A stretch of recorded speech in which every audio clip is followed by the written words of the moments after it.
First off, belated happy birthday. Thank you very much. Did you do anything exciting? I was at a BAFTA gala dinner. It's Very nice. BAFTA times pretty much for my birthday every year, so it's like there's always something going on around that time. A free party every year. Well, it means free champagne. There are perks. Yeah, I'm a New Year's Eve baby. So, Oh, are you? Yeah. Equally. Yes, always parties. So we're here today to talk about the forest. In horror films, there's always a rule that gets broken, inevitably. What is the rule in the forest and how does it get broken? The rule is do not leave the path. And my character, Sarah, breaks it almost immediately. Okay, and why does she do that? Well, you know, her motivation comes from searching for her sister. Her sister has gone off into the forest and she can feel that she's alive, but she's scared of her sister's mental state and what she's going to do to herself or hurt herself.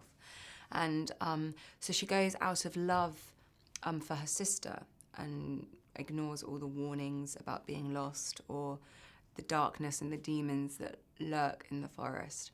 So, but for me, that felt very plausible. I think we all have someone in our lives that we would get on a plane to the other side of the world and go in search of against our better judgment if we thought they were in trouble. And the forest is an actual place with a mythology behind it. You guys in the crew and cast went to visit it. What did you find of the actual location, and did you go off the path? I stepped about 5 meters off the path. That's pretty far. It's pretty far. I didn't go much further. My Japanese driver, very interestingly, did not leave the path, would not even step half a foot off the path, which to me was very telling about the superstition and deep, profound respect that the Japanese have for the place.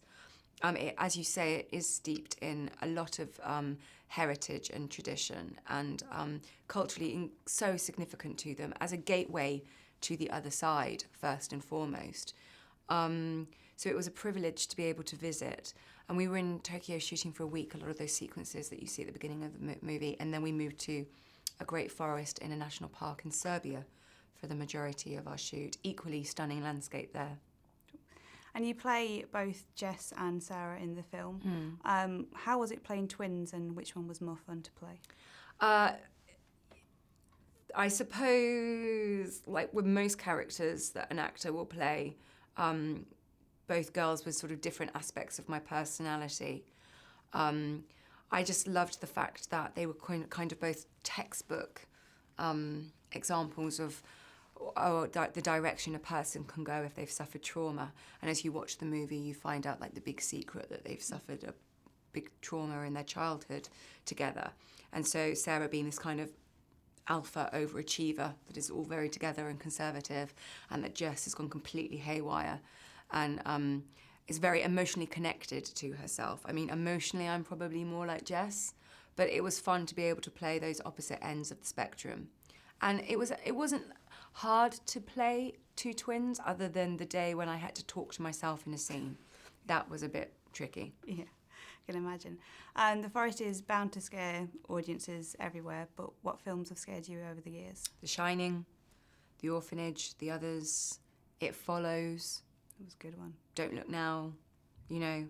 I scare quite easily, actually. I'm a bit of a chicken. It's not hard to scare Natalie Dormer.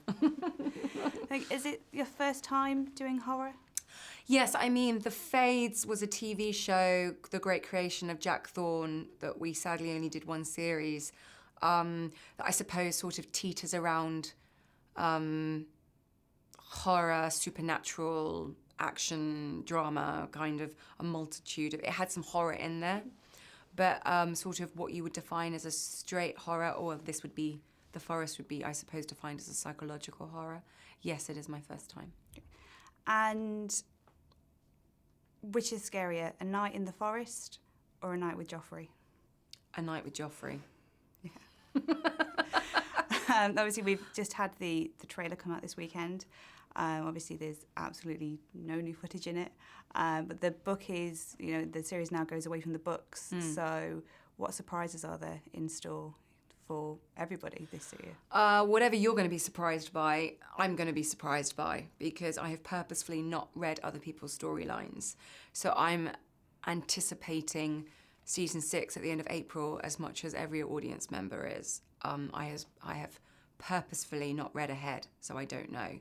So it's really exciting times, stepping away from the published books. Is this the year that Game of Thrones actually breaks the internet? Because it's come close. Well, actually, that's an interesting point you make. Maybe because of it being unprecedented, George not having published the material that this deals with, maybe it will break the internet. Maybe we will. Wow.